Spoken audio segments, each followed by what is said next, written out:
Words do hurt. They used to teach us sticks and stones will break my bones, but words will never harm me. Words are the one thing that we will carry. Kelaia Turner, filled with emotion, speaking publicly for the first time about when her daughter was 11 years old, a student at Fisher Middle School. In the 24-page lawsuit her family filed this summer, it details multiple occasions where her daughter, Kelaia, says another student physically assaulted her and called her a roach and a man. There was no less than 7 to 9 times that I myself personally reached out to the school, and I had the emails, and half the time they didn't respond back, and if they did, it wasn't with anything of any sustenance. There was never any resolution. Then, on March 17th, 2023, Turner says that became a day she will never forget. She found her then 12-year-old daughter hanging from a belt in her bedroom at home. It was 11:18 p.m. when I found Kelaia hanging. They couldn't find a pulse. They couldn't find her heartbeat. There were grown men in that room crying. She was in a coma for weeks, ultimately staying in the hospital for 101 days. And now,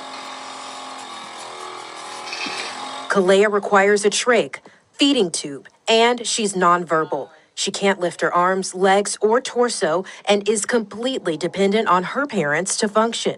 WYFF News 4 reached out to Greenville County Schools. They say in part, quote, the district is aware of the allegations made by this parent and has addressed them directly with the parent. We disagree with these allegations and have conducted a thorough investigation and review of each allegation at the time they were made. While we do not agree with the allegations, our hearts go out to Kelaia Turner, her mother, and their family. I don't think that parents understand how much more peers and how a child is received by their peers supersedes everything that you will teach them, everything that you'll pour into them.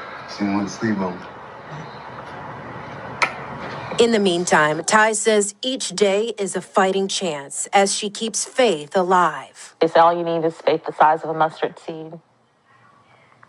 I have way more than that. I have crazy faith when it comes to her. And so I believe that she'll be fully restored.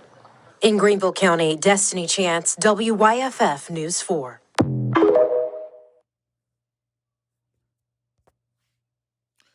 Before I start this video, I have to thank Gigi368 on TikTok for this video.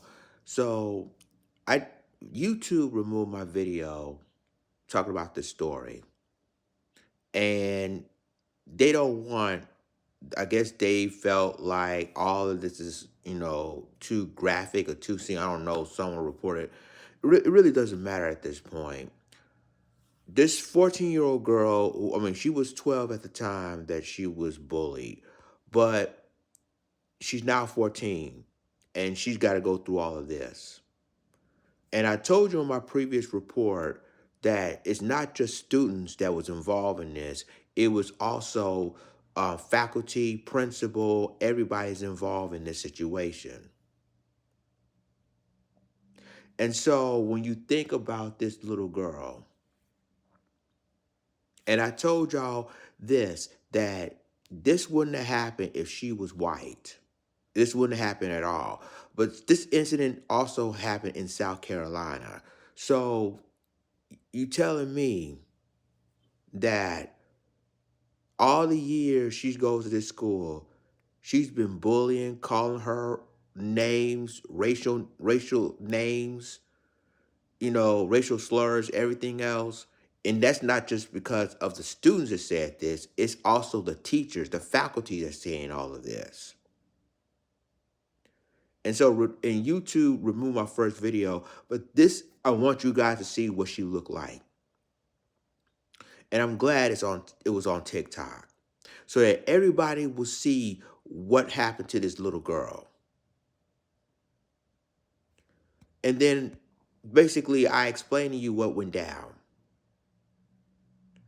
And so, what's hurtful about this situation is that, even though the family's suing the school district and everything else, They should have sued the state also because they should have cracked down on this long time ago. But again, I told you on my previous video, what if this child were white? What if this white parents going through the same scenario as this family go through right now? And yet, YouTube removed the video.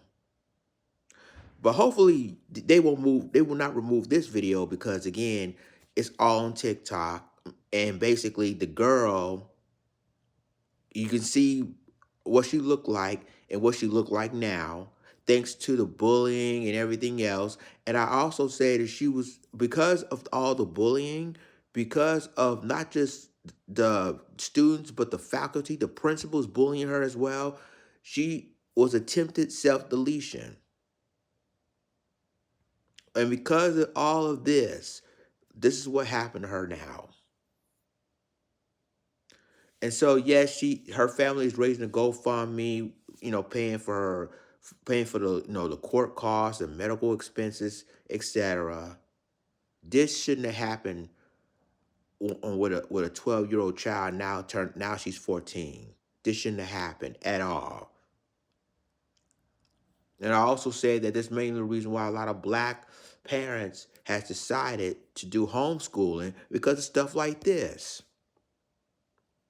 But of course, yours truly removed my video when I did it on when I did the version of Atlanta Black Star's article. So you see, this is what's so upsetting about this.